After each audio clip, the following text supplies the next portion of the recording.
Napakabilis lang po magkaroon ng pang-ulamin mga kahoy na wala ka pong ginagastos na kahit magkano at makikita ka pa dito ng pang-ulamin na baka hindi mo pa alam kung yung kinakain baga. Ayan, ano baga ito? Abay, huwey! Abay, din na naman ako guys. At kung bago ka pa lang po sa channel na ito, honey, abay, di mag-follow ka na. Dalian mo.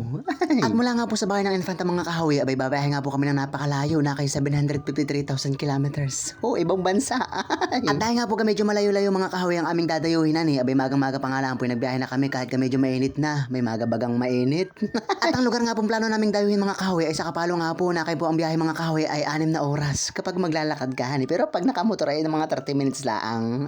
At sabi ko nga po sa kasama ko na si Jan Saluta mga kahoy dahil di pa nga po ako nag-uumagahan, abay bibili nga po kami dito ng tinapay kumbaga habang kami nabiyahe, adi kami may nginunguya. Alangan namang magmuya kami dito ng aming t-shirt. At ang binili ko nga po pala dito mga kahoy ay 3 cheese roll at saka yung parang roll din na kulay violet naman siya. Abay ako ngayon nagulat pa mga kahoy, gawa na ang tinapay dati ay piso-piso lang, tapos ngayon 5 piso na. Grabe naman kamahal. Ay pero okay lang din naman po mga kahoy, gawa nga po napakainit pa nung tinapay. Abay talagang kitang-kita ko pa mga kahoy nung kinuha siya sa rep. Grabe kainit naman nung rep na yun.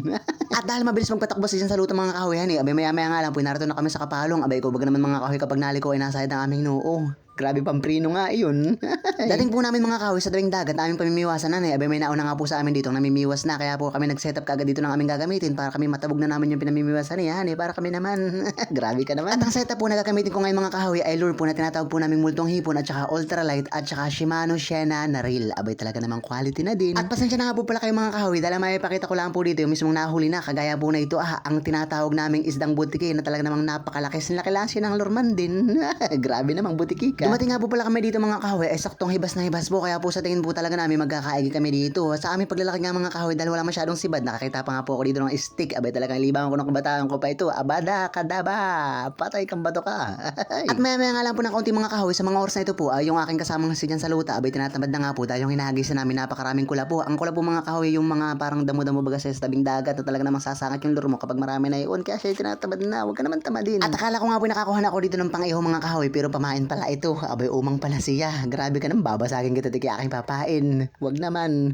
Habang kami nga namimiwas dito mga kahoy, meron pa nga po ditong mag-ina na nangunguha po sila ng sihi. Tapos nakakita pa ako dito mga kahoy na tinatawag po namin tutukin ito. Abay napakasarap po na itong ginataan. Ito mga kahoy binigay ko po sa kanila, pandagdag na rin po sa kanilang pang-ulam. Abay talaga namang masarap tayo. Pero mas masarap ito mga kahoy, napakasarap po na itong adobo. Matatanggalin mo lang mga kahoy ang laman loob, tapos i-adobo mo na siya. Abay napakasarap na ito mga kahoy. Para lang po siyang kibit kasi wala siyang balahibo. Siguro pinag-aahit iyan. Ay grabe naman. At ang tawag po namin din mga kahoy ay dagaldal. Maya-maya nga lang po ng kaunti mga kahoy, abay sa wakas nga po nakahuli na po ako ng pang-ulamin na pwede ko na pong iuwi. Abay talagang napakalaking barakuda mga kahoy na dali baga sa tiyaga. Abay kahit walang masyadong sibaday, abay di bagat may simiba din.